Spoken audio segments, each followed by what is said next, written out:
Notes toward a philosophical personalism. 2.1. The difference between a Platonist and a constructivist in the philosophy of mathematics. One remembers, the other doesn't. See Meno.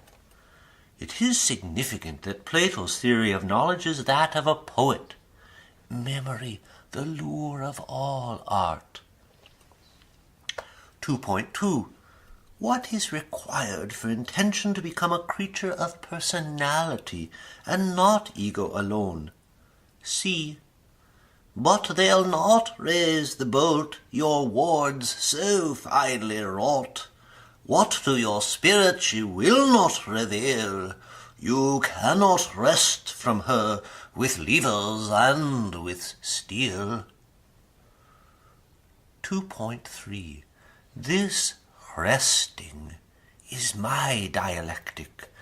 What is most fundamental is to engage the personality in this dialectic, for in that the personality of nature is sought and seen, as Michelangelo's sleepers. This is the secret of reciprocity of the inner and outer world's union, the secret of the microcosm and the macrocosm, the secret of the many and the one, the engagement of personality, as in Berdyaev, in this dialectic. 2.4. Note that the value of intention is its role in this dialectic of self and nature.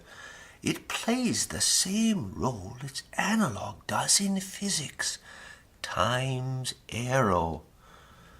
Why is that essential to this dialectic? It is our basic tool. 2.5. Let me consider the recurrence of both freedom and fate. 2.6. The recurrence of fate. I recall genes, blood, and water. I recall birds and dogs. The recurrence of freedom. I recall an exercise in modality. 2.7. Consider birds in the Iliad, instruments of augury, signs of the gods, eaters of the slaughtered.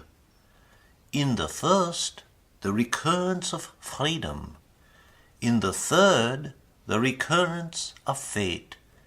In the second, something intermediate, not unconnected with constructivism. 2.8. Out memory. I distrust memory for the recurrence of freedom and fate, preferring constructivism, as yet not possible. Birds as God's signs. 2.9.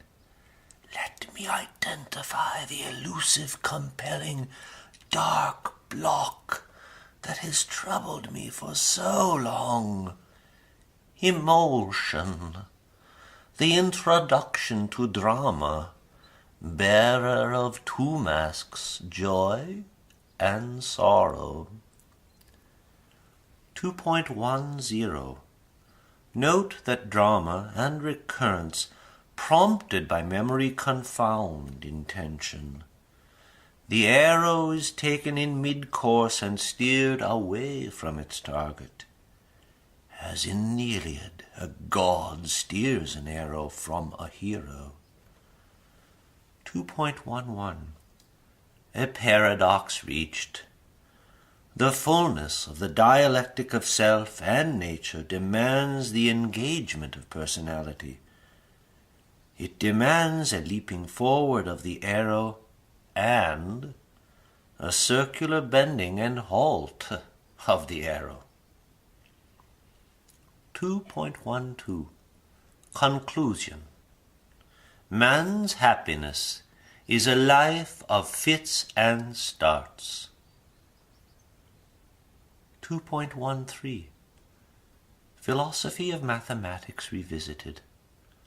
Consider the ratio of steps forward to steps backward. The golden ratio, the secret of human happiness, a number seemingly both recalled and constructed. Appendix on Methodology. 1. The role of the demonstrative pronoun.